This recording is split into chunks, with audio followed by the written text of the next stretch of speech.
जय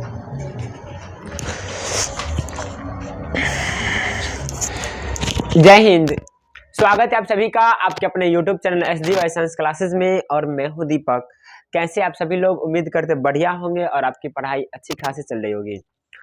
दोस्तों, आज के इस वीडियो में देखने वाले हैं 10th ज्योग्राफी, जिसे आप लोग क्या कहते हैं? भूगोल कहते हैं। क्या कहते हैं? भूगोल कहते हैं। उससे कुछ महत्वपूर्ण सब्जेक्टिव क्वेश्चंस क्या देखने वाले हम लोग? Subjective questions. ज्योग्राफी, जिसको हिंदी में हम लोग क्या कहते हैं? याद रखिएगा, हिंदी नाम आप लोग ज्यादा यूज करते हैं, लिख दे रहे हैं भूगोल। क्या है? भूगोल है। और आज की क्लास में हम लोग कंप्लीट भूगोल यानी कि पूरे भूगोल को समाप्त करेंगे, और आपके एग्जाम में जितना क्वेश्चन साज करेंगे उतने ही क्वेश्चंस में से आपके सब्जेक्टिव प्रश्न आने हैं। यानी कि आप कह सकते हैं कि ये ज्योग्राफी का क्या है? वन शॉट है। क्या है ज्योग्राफी का? One shot. यानी कि एक वीडियो ज्योग्राफी क्लास, यानी कि एक वीडियो में हम पूरी ज्योग्राफी को खत्म कर देंगे, और ज्योग्राफी का एक भी क्वेश्चन नहीं छूटेगा जो आपसे एग्जाम में पूछा जाएगा। यानी कि बस इतना ही सब्जेक्टिव क्वेश्चन आप कर लेते हैं तो एग्जाम में आप अच्छे परफॉर्मेंस कर पाएंगे। किस सब्जेक्ट में? ज्योग्राफी में। किस में? ज्योग्राफी में। ठीक है। कहते हैं कि पढ़ो वही जो परीक्षा में है। अब आपको वही पढ़ना है जो केवल क्या है? परीक्षा में आए। ठीक है। तो ये हमारा वन शॉट है। क्या है? वन शॉट है। ठीक है। तो देखिए, ज्योग्राफी का सबसे पहला प्रश्न क्या है? आपके सामने है। ठीक है। जितने प्रश्न होंगे सभी प्रश्नों को हम लोग देखेंगे। जी देखिए, दिख रहा है सभी को? जी एक बार कंफर्म कीजिए। 1 और 2 नंबर प्रश्न है। ठीक है जी, जल्दी से बताइए, कंफर्म कीजिए एक बार। देखिए, पहला प्रश्न है, कहता है कि संसाधन की परिभाषा लिखे। संसाधन की क्या लिखे? परिभाषा लिखे। चाहे आपसे ऐसे पूछ सकता है कि संसाधन से आप क्या समझते हैं। कैसे पूछ सकता है? संसाधन से आप क्या समझते हैं, ऐसे पूछा जा सकता है। तो लिखिएगा, उत्तर में लिखिएगा, दुनिया के वे सभी वस्तुएं जो हमारी जरूरतों को पूरा करे वे संसाधन कहलाते हैं। यानी कि दुनिया की वे सभी वस्तुएं जो हमारी आवश्यकता, जरूरत को पूरा करे उसे हम लोग क्या कहेंगे? संसाधन कहेंगे। जैसे देखिए, कुर्सी, चेयर, चेयर में बैठने का काम करते हैं, जरूरत है, हमारी आवश्यकता है। टेबल हो गया, कलम हो गया, किताब हो गया, ये सभी क्या है? संसाधन है। आप इत्यादि ऐसे ही आप लिख लेंगे। उसका देखिए 2 नंबर प्रश्न। उम्मीद करते सभी को पहला प्रश्न समझ में आ गया होगा, और 2 नंबर प्रश्न की ओर चलते हैं। कहता है, संसाधन नियोजन किसे कहते हैं? क्या है? संसाधन नियोजन किसे कहते हैं? तो देखिए, संसाधन नियोजन, आप संसाधन है तो आप क्या उसे सही से यूज नहीं करेंगे तो क्या संसाधन रुक पाएगी? नहीं। जैसे देखिए, आप कोयला संसाधन है, क्या भविष्य में खत्म होने के बाद भी पहुंच सकती है कि नहीं पहुंच सकती है? यानी कि उसका संसाधन का नियोजन करना, यानी कि विवेकपूर्ण क्या कहते हैं, उपयोग करना हमें जरूरी है कि नहीं है? जितने जरूरी है उतना यूज करेंगे हम लोग। तो देखिए, संसाधन नियोजन अगर आपसे एग्जाम पूछ लिया जाता है तो आप लिखिएगा उत्तर। लिखिए उत्तर में, संसाधनों का विवेकपूर्ण उपयोग करना संसाधन नियोजन कहलाता है। एकदम लैंग्वेज एकदम आसान है, इजी है। संसाधनों क्या? विवेकपूर्ण उपयोग क्या कहलाता है? संसाधन नियोजन कहलाता है। किसी भी राष्ट्र के विकास के लिए संसाधन नियोजन क्या है? अति आवश्यक, यानी कि बहुत ही ज्यादा महत्वपूर्ण है। क्या है? अति आवश्यक है। याद रखेंगे, किसी भी राष्ट्र के विकास के, यानी कि किसी भी राष्ट्र मतलब देश, कोई भी देश का विकास करना है तो उसके लिए संसाधन नियोजन क्या है? बहुत ही आवश्यक है, यानी कि जरूरी है। ठीक है, ये था 2 नंबर। जी आगे चलते हैं। जी देखिए, 3 नंबर प्रश्न आपके सामने है, दिख रहा है ना जी? 3 नंबर देखिए, 3 नंबर आपके सामने। कहता है, संसाधन संरक्षण किसे कहते हैं? संसाधन संरक्षण किसे कहते हैं? संसाधन संरक्षण किसे कहते हैं? तो लिखिएगा उत्तर में कि संसाधनों का नियोजन एवं विवेकपूर्ण उपयोग ही क्या कहलाता है? संसाधन संरक्षण कहलाता है। क्या कहलाता है? संसाधन संरक्षण कहलाता है। वैसे आपको अगर आप पढ़े होंगे तो आप अपना भी लैंग्वेज लिख सकते हैं। क्वेश्चन ये लिखिएगा और लैंग्वेज आप अपना कीजिएगा। ठीक है, ये भी बेस्ट तरीका है।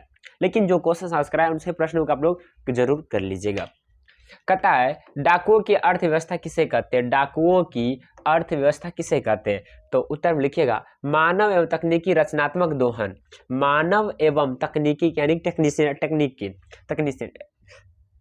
की रचनात्मक दोहन प्रवृत्ति डाकुओं क्या है? अर्थव्यवस्था। क्या? डाकुओं की अर्थव्यवस्था। ठीक है, ये था आपका 4 नंबर।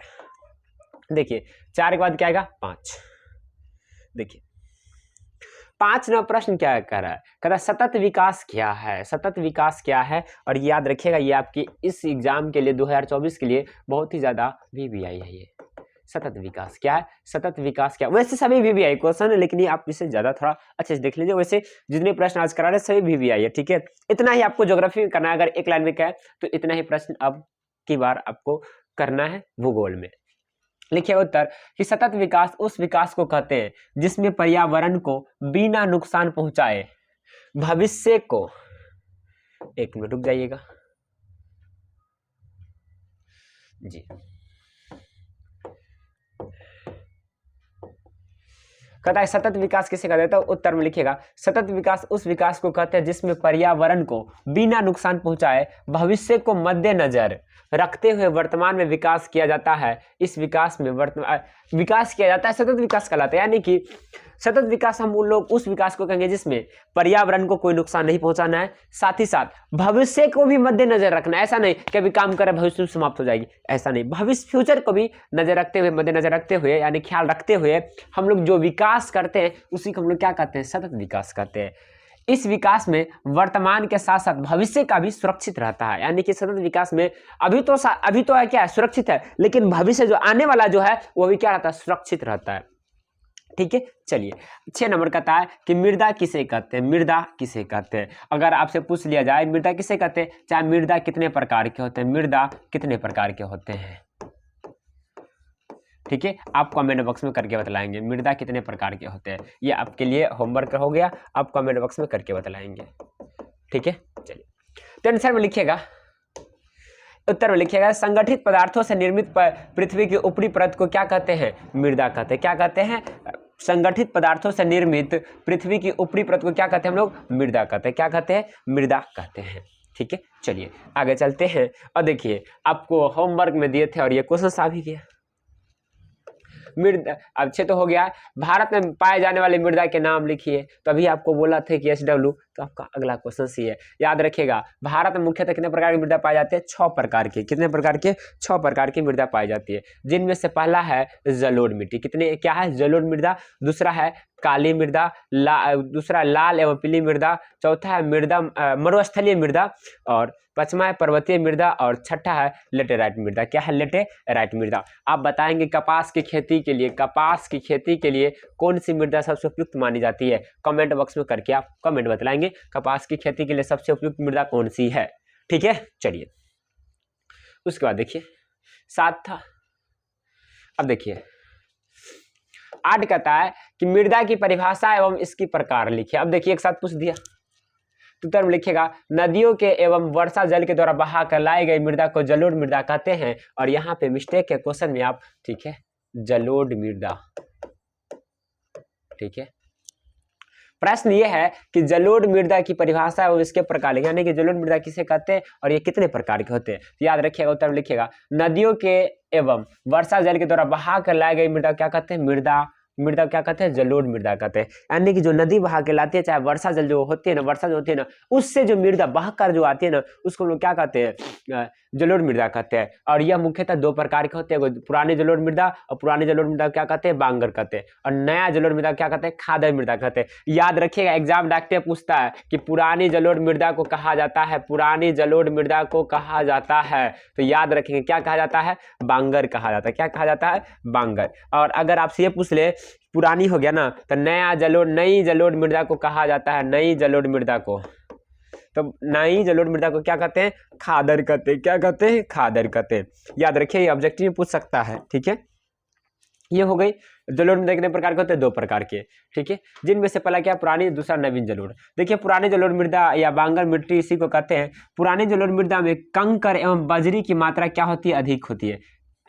कंकर और बजरी की मात्रा क्या होती है, अधिक होगी। तो आप बताइए जब कंकर और बजरी की मात्रा बंजर कर लीजिए, बंजरी की मात्रा अधिक होगी तो क्या वो खेती हो पाएगा, उस पर सही से नहीं हो पाएगा। कंकर में कैसे होगा भाई, बंजर जमीन है तो उस पर खेती नहीं होगा। यानी कि यह फसल के लिए उतना अच्छा नहीं होता है जितना खादर मिट्टी होता है। तो कहेगा कि जलोढ़ मृदा में कौन सा मृदा सबसे ज्यादा उपजाऊ है, तो खादर मृदा। और बांगर क्या है, थोड़ा कम है, और खादर क्या है, ज्यादा है। अब देखिए खादर मिट्टी कहते हैं किसको है, अब वो देख रेस मारे देखिए जी, नवीन जलोढ़ मृदा या खादर मृदा कहते हैं। ठीक है, नवीन कहिए या नया कहिए। कहता है नवीन जलोढ़ मृदा के कण महीन होते हैं। इसके कण क्या होते हैं? महीन मतलब छोटा होते हैं। क्या होते हैं? छोटा होते हैं। इसमें पोषक तत्वों की मात्रा अधिक होती है, इसलिए खेती के लिए क्या होते हैं? अधिक उपयुक्त होते हैं। क्या होते हैं? अधिक उपयुक्त होते हैं। पूछेगा सबसे अधिक खेती के लिए उपयुक्त कौन सा मिट्टी है, तो याद रखिएगा खादर मिट्टी। कौन सा है? खादर। और खादर किसका प्रकार है? जलोढ़ का। ठीक है, अब देखिए कहता है भूमिगत जल किसे कहते हैं? तो भूमिगत जो भूमि के अंदर पाया जाता है, तो देखिए ना वर्षा के धरातल छिद्रों से रिस रिस जमा जल क्या कहलाता है? भूमिगत। जैसे वर्षा का जल होता है धीरे धीरे रिस रिस कर कहाँ जाता है? नीचे जाती है भूमि के अंदर, तो ये क्या कहलाता है? जमा हो जाता है, क्या होता है? इकट्ठा हो जाता है, उसी को हम लोग क्या कहते हैं? भूमिगत जल कहते हैं। क्या कहते हैं? भूमिगत जल कहते हैं। ठीक है, चलिए 10 नंबर कहता है कि बहुउद्देशीय परियोजना किसे कहते हैं? बहुउद्देशीय। और नाम से पता चला बहुउद्देशीय वैसी परियोजना जिसमें एक साथ कई उद्देश्यों का पूर्ति होता है, उसे हम लोग क्या कहेंगे? बहुउद्देशीय परियोजना कहेंगे। उत्तर में लिख देखिए बहुत सारे उद्देश्यों की पूर्ति करने के लिए बनाई गई नदी घाटी परियोजना को क्या कहते हैं? बहुउद्देशीय परियोजना कहते हैं। क्या कहते हैं? बहुउद्देशीय परियोजना कहते हैं। चलिए जी, अब देखिए अब नदी घाटी परियोजना से कैसे एक साथ अनेक सारे उद्देश्य पूर्ति होती है, तो देखिए कुछ उद्देश्य का नाम पूछ रहा है कि नदी घाटी परियोजना या बहुउद्देशीय परियोजना के उद्देश्य को लिखिए। नदी घाटी परियोजना को हम लोग क्या कहते हैं? बहुउद्देशीय परियोजना कहते हैं। क्यों? आप नदी घाटी परियोजना यानी कि नदी घाट पे कोई बनाते हैं क्या, परियोजना चलाते हैं, तो उसके क्या उद्देश्य हो सकते हैं? देखिए लिखिए उत्तर में कि बहुउद्देशीय परियोजना के निम्नलिखित उद्देश्य है। जैसे पहला है, ओ भाई काउंटिंग ही गड़बड़ है, अच्छा सही कर लेना। ये 1 है, ये 2 है, ये 3 है, ये 4 है, ये 5 है, ये 6 है, ये 7 है, ये 8 है, हो जाता भाई, 9 है, ये 10 है।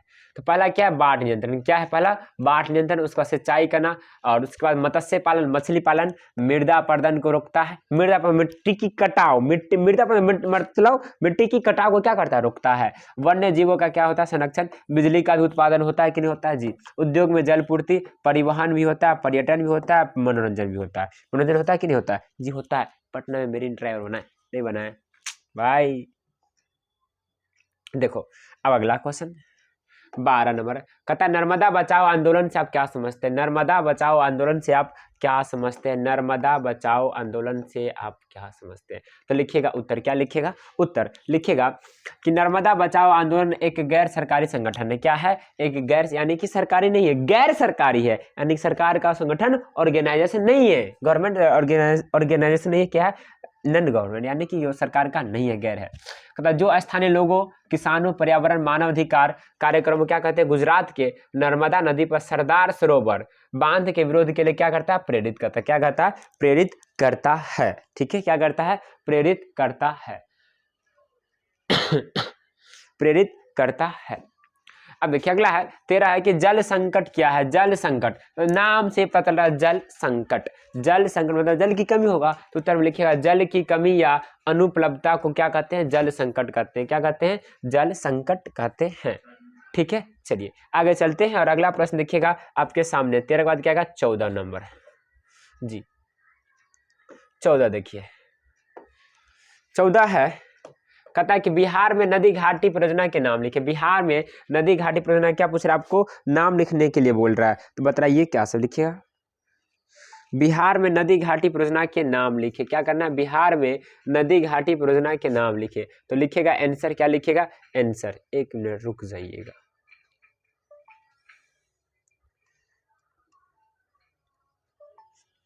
तो लिखिएगा बिहार में नदी घाटी परियोजना निम्नलिखित है। पहला सोन नदी घाटी परियोजना, गंडक नदी घाटी परियोजना, 3 हो गए, 2 हो गया, तीसरा लिख लीजिए कोसी नदी घाटी परियोजना। क्या है? कोसी नदी घाटी परियोजना। कोसी नदी घाटी परियोजना। कोसी नदी परियोजना।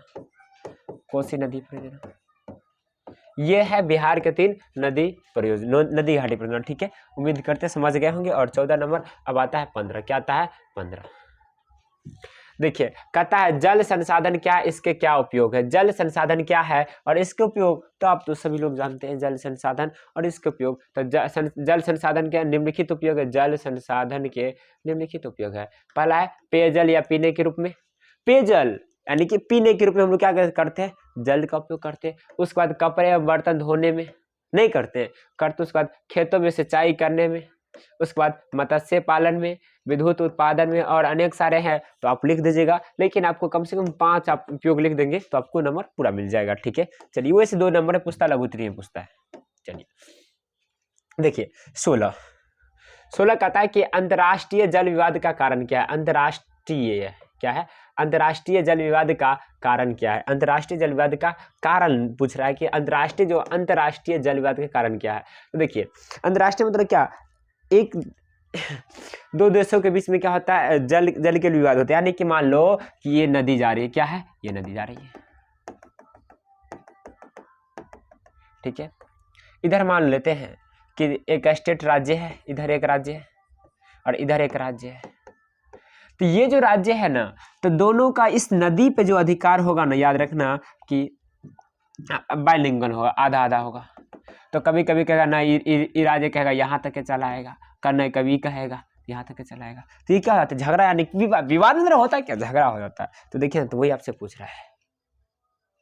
ठीक है, देखो देखो देखो, तो लिखिएगा अंतर्राष्ट्रीय जल विवाद का कारण। तो लिखिएगा कुछ नदी की पानी एक राज्य दूसरे राज्य की ओर जाती है, जी जरूर जाती है। जिस पर अधिकार को लेकर दो राज्यों के बीच विवाद होता है, इसे ही अंतर्राष्ट्रीय जल विवाद कहते हैं। इसे ही क्या कहते हैं, अंतर्राष्ट्रीय जल विवाद कहते हैं। क्या कहते हैं, अंतर्राष्ट्रीय जल विवाद कहते हैं। क्या कहते हैं, अंतर्राष्ट्रीय जल विवाद कहते हैं, याद रखिएगा। ठीक है, चलिए आगे चलते हैं। 17 नंबर का कहता है कि भारत की नदियों के प्रदूषण होने का कारण लिखिए। भारत का जो नदी क्या हो रहा है, प्रदूषित हो रहा है कि नहीं हो रहा है, जी हो रहा है। तो उसके कारण क्या है वो आपसे पूछ रहा है। तो लिखिएगा भारत की नदियों की प्रदूषित होने के निम्नलिखित कारण है। पहला कारण, नदियों का कूड़ा करकट बहाना, यानी कि नदियों में क्या करते हैं लोग, कूड़ा करकट बहा देते हैं। जैसे देखिए फैक्ट्रियों का अवशेष उसमें क्या है, नदी घाट में बहा देते हैं। दूसरे उससे क्या हो रहा है, जल प्रदूषित हो रहा है। उसके बाद देखिए मरे हुए जीवों को नदियों में बहाना, इससे भी क्या होता है, नदियों का क्या होता है, जल दूषित हो रही है, प्रदूषित हो रही है। शहर की गंदगी नालियों को नदी से जोड़ देना, यानी कि शहर में क्या नाली जो है ना वो गंदी होती है, नहीं होती, गंदगी से भरी हुई, उसको क्या करते हैं, नदी से जोड़ देते हैं। तो उससे भी क्या होता है, जल प्रदूषित होती है। ठीक है जी, चलिए उम्मीद करते समझ गए होंगे भारत की नदियों के प्रदूषित होने का कारण। ठीक है, चलिए अगला देखिए 18 जी। 18 नंबर प्रश्न कहता है कि चिपको आंदोलन से आप क्या समझते हैं। चिपको आंदोलन से आप क्या समझते हैं। तो देखिएगा लिखिएगा उत्तर प्रदेश या उत्तराखंड के गढ़वाल जिले के पर्वतीय क्षेत्र में सुंदरलाल बहुगुणा के नेतृत्व में अनपढ़ जनजातियों द्वारा 1972 ईस्वी में यह आंदोलन प्रारंभ हुआ। तो याद रखिएगा कि पूछ देगा अगर आपसे कि चिपको आंदोलन के नेतृत्व किसने किया था, तो सुंदरलाल बहुगुणा। किसने किया था, सुंदरलाल बहुगुणा। और यह शुरू कब हुआ था, 1972 ईस्वी में आरंभ हुआ। कब हुआ शुरू, चिपको आंदोलन 1972 ईस्वी में आरंभ हुआ। इस आंदोलन में स्थानीय लोगों ठेकेदारों के कुल्हाड़ी से हरे भरे पेड़ पौधे को काटते देख उसे बचाने के लिए पेड़ से चिपक जाते थे। यानी कि ठेकेदार आते थे पेड़ों को काटने के लिए, क्या करने आते थे, पेड़ों को काटने के लिए। तो वहाँ के स्थानीय लोग यानी कि वहाँ के रहने वाले लोग पेड़ों को कटने से बचाने के लिए उस पेड़ से चिपक जाते थे। यानी कि ठेकेदारों को पेड़ नहीं काटने दिया जाता था। इस आंदोलन को हम लोग क्या कहते हैं, चिपको आंदोलन कहते हैं। तो इस आंदोलन ने पूरे देश इस आंदोलन को पूरे देश ने क्या क्या स्वीकार किया था। ठीक है, चलिए आगे 19 नंबर देखिए। कहता है कि खनिज की परिभाषा लिखिए। खनिज की परिभाषा या खनिज क्या है, खनिज किसे कहते हैं, खनिज से आप क्या समझते हैं, ऐसे भी आपसे क्वेश्चन पूछा जा सकता है। तो याद रखिएगा खनिज प्राकृतिक पदार्थ होते हैं जिसमें इसके पदार्थ रासायनिक एवं भौतिक गुणों के साथ एक निश्चित अनुपात में मिले होते हैं। देखिए खनिज जो क्या है, एक प्राकृतिक पदार्थ है। कैसे पदार्थ है, प्राकृतिक पदार्थ है जिसमें इसके पदार्थ रासायनिक एवं भौतिक गुणों के साथ, किसके साथ, रासायनिक गुण भी और भौतिक गुण के भी साथ क्या होती है, मिले होते, एक निश्चित अनुपात, एक फिक्स अनुपात में मिले होते। इसी को हम लोग क्या कहते हैं, खनिज कहते हैं। क्या कहते हैं, खनिज कहते हैं। ठीक है, चलिए जी 20 नंबर 20 कहता है कि धात्विक और अधात्विक खनिज में अंतर बतलाएं। धात्विक और अधात्विक खनिज में आपको अंतर बताना है। तो लिखिएगा उत्तर, धात्विक और अधात्विक खनिज में निम्नलिखित अंतर है। क्या लिखिएगा, धात्विक और अधात्विक खनिज में निम्नलिखित अंतर है। ठीक है, उसका लिखिएगा धातु प्राप्त होता है तो यह कठोर होते हैं, यह प्राणों में मिलते हैं, इन्हें बनाया जाता है। और धातु प्राप्त नहीं किया जाता है, इसकी अपनी चमक नहीं होती, यह थानों में मिलते हैं, इसे नहीं बनाया। एक मिनट रुक जाइएगा, सुनिएगा। यहां से आपका क्या हो गया, धात्विक हो गया। क्या हो गया, धात्विक। ठीक है, धात्विक हो गया। क्या हो गया, धात्विक खनिज। ठीक है, जी चलिए, और उसके बाद आप यहाँ से आप लिखेगा अधात्विक, अधात्विक, ठीक है। ये मिस्टेक हो गया, आप कर लेंगे करेक्शन, नहीं तो वैसे आप अपने अनुसार इसका जवाब दे देंगे, ठीक है। चलिए, यानी कि एक लाइन में कह सकते हैं धात्विक खनिज से क्या होते हैं, धातु प्राप्त होते हैं। क्या होते हैं, धातु प्राप्त होते हैं। अधात्विक से क्या होते हैं, अधात्विक से धातु प्राप्त नहीं होते हैं। धात्विक क्या होते हैं, कठोर होते हैं, जबकि अधात्विक क्या होते हैं, इसमें क्या होते हैं, चमक नहीं होते हैं। और ये याद रखिएगा, यह धात्विक कहाँ पाया जाता है, धात्विक खनिज कहाँ पाया जाता है, प्राणों में, और अधात्विक खनिज कहाँ पाया जाता है, थानों में पाया जाता है, ठीक है। चलिए, और 21 नंबर देखिएगा जी, 21 कहता है कि लोहे के प्रमुख अयस्क, लोहे के प्रमुख अयस्क, या आपको आयरन भी पूछ सकता है। क्या पूछ सकता है, आयरन, ठीक है, याद रखिए। और आयरन का संकेत क्या होता है, Fe, फेरस, ठीक है, याद रखिएगा। आयरन भी आपसे पूछ सकता है, चाहे लोहा, ठीक है। तो उत्तर में क्या लिखिएगा, तो लिखिए उत्तर में लोहे के प्रमुख अयस्क निम्नलिखित है। यहाँ पे देखिए, यहाँ पे मिस्टेक क्या हुआ है, क्या मिस्टेक क्या हुआ, देखिए लिखिएगा यहाँ पे लोहे के प्रमुख अयस्क निम्नलिखित है। क्या है, लोहे के प्रमुख अयस्क निम्नलिखित है। पहला क्या है, हेमेटाइट, दूसरा मैग्नेटाइट, तीसरा क्या है, लिमोनाइट, दूसरा क्या है, लिमोनाइट। क्लियर है, उम्मीद करते समझ गए होंगे। लोहे के प्रमुख अयस्क 3 है, हेमेटाइट, मैग्नेटाइट, लिमोनाइट, ठीक है। अगला देखिए 22 नंबर क्या कहता है, ध्यान दीजिएगा। 22 नंबर प्रश्न देखिए आपको क्या कह रहा है, ध्यान दीजिएगा 22 नंबर पे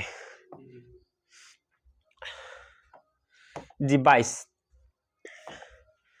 कहता है कि लौह एवं अलौह खनिज में अंतर लिखे। क्या लिखे, लौह एवं अलौह खनिज में अंतर लिखे। तो देखिए लौह एवं अलौह खनिज में निम्नलिखित अंतर है। लौह खनिज देखिए डैश मारेगा, लिखेगा लौह खनिज में लोहे के अंश पाए जाते हैं, जबकि अलौह खनिज में लोहे के अंश नहीं पाए जाते हैं।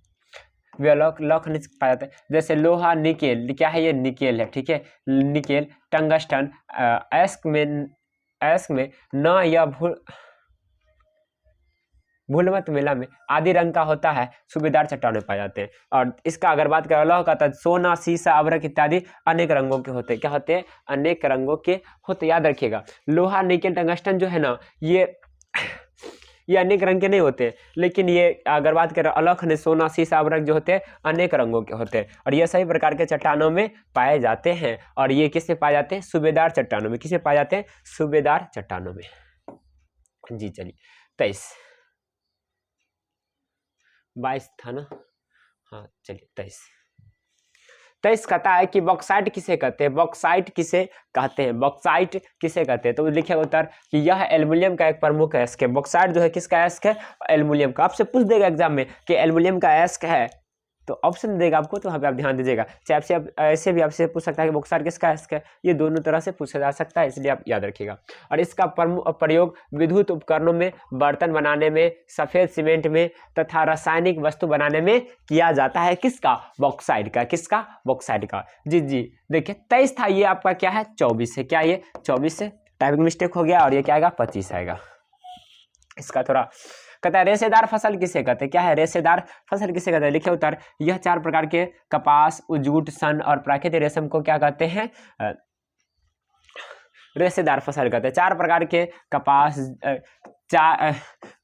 जूट, सन और प्राकृतिक रेशम को क्या कहते हैं, रेशेदार फसल कहते हैं। क्या कहते हैं, रेशेदार फसल कहते हैं, ठीक है। चलिए आगे चलते हैं जी। देखिए 28 देखिए, कहता है 28, चलो इसको नीचे ही कर लेते हैं। कहता है 28 कि खरीफ फसल, रबी फसल और जायद फसल से आप क्या समझते हैं। यानी खरीफ फसल का परिभाषा, रबी फसल और जायद फसल। आप लोग को तो बहुत ही अच्छे तरीके से खरीफ, रबी और जायद फसल आता होगा, लेकिन फिर भी आप कैसे लिखेंगे, लिखिएगा खरीफ फसल, लिखिएगा उत्तर, और खरीफ फसल देखिए इसमें क्या दीजिएगा उत्तर, देखिए खरीफ फसल। लिखिएगा जून जुलाई में बोई जाती है। कौन, खरीफ फसल जो है जून जुलाई में बोई जाती है, और अक्टूबर नवंबर में क्या कर दी जाती है, काट ली जाती है। इसकी प्रमुख फसलें है, चावल है, मकई है, ज्वार है, बाजरा, अरहर, उड़द, कपास, जूट और मूंगफली। क्या है, जूट, झूठ नहीं है, जूट है, ठीक है। चलिए उसके बाद बात करते हैं रबी फसल। क्या है, रबी फसल की।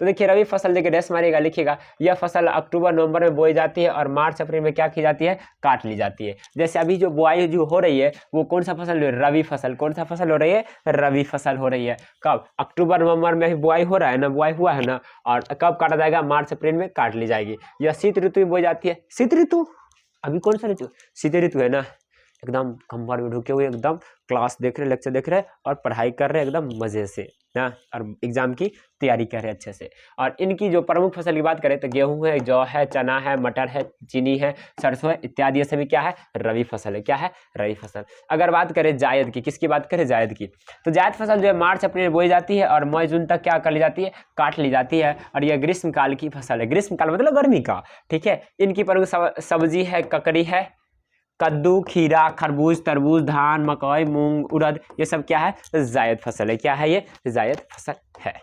चलिए उसके बाद चलते हैं, आप नंबरिंग कर लीजिएगा, ठीक है। टाइपिंग मिस्टेक हो गया, ये छोटी सी प्रॉब्लम है, आप उसे सुधार कर लीजिएगा। अगला प्रश्न है कि विनिर्माण से आप क्या समझते हैं। नाम से पता चला, विनिर्माण, विनिर्माण, विनिर्माण, विनिर्माण, विनिर्माण से आप क्या समझते हैं। तो देखिएगा, लिखिएगा उत्तर, क्या लिखिएगा, विनिर्माण, और लिखिएगा उत्तर, कच्चे मालों द्वारा जीवन उपयोगी वस्तु तैयार करना क्या कहलाती है, विनिर्माण कहलाता है। क्या कहलाता है, विनिर्माण कहलाता है। क्या कहलाता है, विनिर्माण। टाइपिंग मिस्टेक है, ठीक है। विनिर्माण कहलाता है जैसे गन्ने से चीनी को बनाना, गेहूं से कई प्रकार की खाद्य सामग्री बनाया जाता है। जैसे गेहूं से चीनी बनाते हैं ना, गन्ने से चीनी बनाते हैं, सॉरी गेहूं से नहीं, गन्ने से क्या बनाते हैं, चीनी बनाते हैं। गेहूं से कई प्रकार की खाद्य सामग्री बनाई जाती है, किन बनाई जाती है। जैसे देखो ना, गेहूं से क्या बनाते हैं, रोटी बनाते हो, नहीं बनाते हो, पराठे बनाते हो, नहीं बनाते हो, बनता है। तो ये सभी क्या हो गया, विनिर्माण हो गया, ठीक है। देखो अगला कहता है सार्वजनिक और निजी उद्योग में अंतर। सार्वजनिक और निजी, सार्वजनिक मतलब सभी के लिए, निजी मतलब एक पर्सनल व्यक्ति के लिए, यानी कि जो जिसका स्वामित्व हो। तो देखिए, लिखिए उत्तर, सार्वजनिक उद्योग देके डैश मारिएगा। कहता है सार्वजनिक उद्योग उस उद्योग को कहते हैं जिसका संचालन सरकार करते, कौन करते हैं, सरकार करते, उसे हम लोग क्या कहते हैं, सार्वजनिक उद्योग। जैसे हो गया भेल हो गया, सेल हो गया, इसरो हो गया, DRDO हो गया, बार्क हो गया, ये सब इत्यादि कर लीजिएगा, ठीक है। लेकिन निजी उद्योग की बात करें तो वैसे उद्योग को कहते हैं जिसका स्वामित्व सरकार के पास नहीं होकर किसी खास व्यक्ति के पास होता है। जैसे टाटा, बिरला, जियो, मुकेश अंबानी, है ना, बोला ना। चलो, तो ये क्या कहलाएगा, निजी उद्योग कहलाएगा, ठीक है। चलो अब देखो अगला कहता है कि कृषि आधारित उद्योग, खनिज आधारित उद्योग। जैसे देखिए नाम से पता चल रहा है कि कृषि आधारित उद्योग वैसा उद्योग जो कृषि पर आधारित हो, निर्भर हो, उसे हम लोग क्या, कृषि आधारित। खनिज आधारित वैसा उद्योग जो खनिज पर आधारित हो। तो देखिएगा, जिस उद्योग का कच्चा माल कृषि से प्राप्त होता है उसे हम लोग कहते हैं कृषि आधारित उद्योग। जैसे देखिए चीनी उद्योग, वस्त्र उद्योग, ये सभी क्या है, कृषि आधारित है। वस्त्र, कपास नहीं बनता है का भाई। और जिस उद्योग का कच्चा माल खनिज से प्राप्त होता है उसे हम लोग कहते हैं खनिज आधारित। जैसे देखिए सीमेंट उद्योग, ठीक है। चलिए, उम्मीद करते हैं सभी समझ गए होंगे और सभी एकदम मस्ती में होंगे और आप अच्छे से पढ़ाई कर रहे होंगे। कहता भारतीय रेल परिवहन की प्रमुख विशेषताओं का उल्लेख करें। भारतीय रेल परिवहन का क्या करना है, प्रमुख विशेषताओं का क्या करना है, उल्लेख करना है। लिखिएगा, भारतीय रेल परिवहन की प्रमुख विशेषता निम्नलिखित है। पहला, इसका जान लगभग पूरे देश में, इसका जाल है, ठीक है। ये जान नहीं है भाई, ये जाल है, ठीक है। क्या है, ये जाल है। इसका जाल जो है पूरे देश में फैला है। यह सबके लिए आसानी से उपलब्ध है। यह साधन क्या है, सस्ता भी है। यह सेवा पूर्णतः क्या है, सरकारी है, लेकिन गवर्नमेंट अब इसे गैर सरकारी, धीरे धीरे अर्ध सरकारी भी करते जा रही है, ठीक है। चलिए, लेकिन अब तक सरकारी है, भविष्य में होगा। चलो, आपको बोला कि काउंटिंग मिस्टेक है, इसलिए आप टेंशन नहीं करेंगे, आप देख लेंगे। कहता है कि उच्चावच निरूपण से आप क्या समझते हैं। उच्चावच निरूपण से आप क्या समझते हैं। लिखिए उत्तर कि उच्चावच मानचित्र की एक विधि है। क्या है, उच्चावच मानचित्र क्या है, एक विधि है जिसके द्वारा धरातल पर पाई जाने वाली त्रिविमीय आकृति का समतल में क्या किया जाता है, प्रदर्शन किया जाता है, ठीक है। अगला प्रश्न कि हेसिर विधि से आप क्या समझते हैं। क्या है, हेसिर विधि से आप क्या समझते हैं। तो हेसिर विधि उच्चावच निरूपण की एक ऐसी विधि है जिनमें मानचित्र में छोटी, महीन एवं खंडित रेखाएं खींच जाती है। यह रेखाएं ढाल या जल के बहने की दिशा को दर्शाती है। याद रखिएगा, उच्चावच रेखा किसको दर्शाती है, ढाल या जल के बहाव को दर्शाती है, ठीक है। चलिए देखो भाई, अब क्या भाई 36 के बाद 24 आ गया तो आप काउंटिंग नहीं कीजिएगा, ठीक है। आप अपने अनुसार लिख लीजिएगा नंबरिंग, ठीक है। लिखते जाइएगा आराम से। ये सही महत्वपूर्ण प्रश्न है, टाइपिंग मिस्टेक हो गई है। कहता है कि अस्तर रंजन क्या है, अस्तर रंजन क्या है, तो लिखिए उत्तर में अस्तर रंजन मानचित्र को रंगने के लिए एक विधि है जिसमें समंदर या जलीय भाग को नीले रंग से, किस तरह से हो जाता है, नीले रंग से, और मैदानी भाग को हरे रंग से, पर्वतीय भाग को बादामी रंग से और बर्फीले भाग को सफेद रंग से दर्शाया जाता है। ठीक है, चलिए अगला कहता है कि चावल उत्पादन के भौगोलिक दशाओं को उल्लेख करें। चावल उत्पादन के लिए क्या सब भौगोलिक दशाएं होती है उसको आपको क्या करना है, उल्लेख करना है। तो लिखिए चावल उत्पादन के भौगोलिक दशा निम्नलिखित है। पहला, मिट्टी उपजाऊ होनी चाहिए। दूसरा, इसके लिए तापमान 24 डिग्री सेल्सियस होना चाहिए। वर्षा की मात्रा 125 से 200 सेंटीमीटर सीएम है के बीच होनी चाहिए। इसे तैयार करने के लिए सस्ते श्रमिक की सुविधा होनी चाहिए। और पांचवा है, यह फसल मुख्य रूप से पश्चिम बंगाल, बिहार, छत्तीसगढ़, आंध्र प्रदेश, उत्तर प्रदेश, उड़ीसा, केरल आदि जगह में होती है। ठीक है, चलो शायद अब ये अंतिम प्रश्न है ना।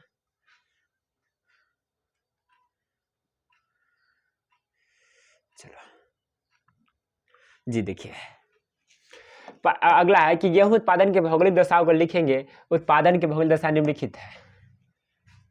एक मिनट, यहाँ से आंसर वाला ये मिस्टेक है। ठीक है, लिखिए गेहूं उत्पादन भौगोलिक दशा को लिखे थे, लिखिए गेहूं उत्पादन भौगोलिक दशा निम्नलिखित है। पहला, मिट्टी उपजाऊ होनी चाहिए। ये शायद हम लोग देख चुके हैं इससे पहले भी। ठीक है, ये डबल टाइप, हाँ सॉरी, वो चावल उत्पादन के लिए था। किसके लिए था? चावल उत्पादन के लिए। और ये किसके लिए? गेहूं के लिए। यहाँ से ये क्वेश्चन नहीं आता है। ठीक है, तो लिखिए गेहूं उत्पादन के लिए भौगोलिक दशा निम्नलिखित है।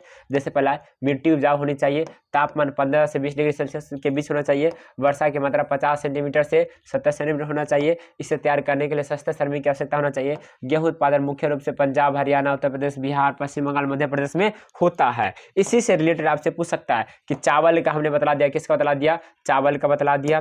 चावल उत्पादन के लिए भौगोलिक दशा है। उसके बाद गेहूं उत्पादन के लिए हमने बता दिया। इसी से क्वेश्चन से रिलेट करके पूछ सकता है कि मकई उत्पादन भौगोलिक दशाओं को लिखिए, गन्ना उत्पादन के लिए भौगोलिक दशा को लिखिए, चाय उत्पादन के लिए, और अगला है कॉफी उत्पादन के लिए। यानी कि इसी से रिलेटेड क्वेश्चन है जिसे आप कर लेंगे। ठीक है, चलिए उम्मीद करते हैं सब लोग को समझ में आ गया होगा। और ये हमारा आज का ये सेशन समाप्त होती है। आपको ये सेशन कैसा लगा कमेंट करके ज़रूर बताइएगा।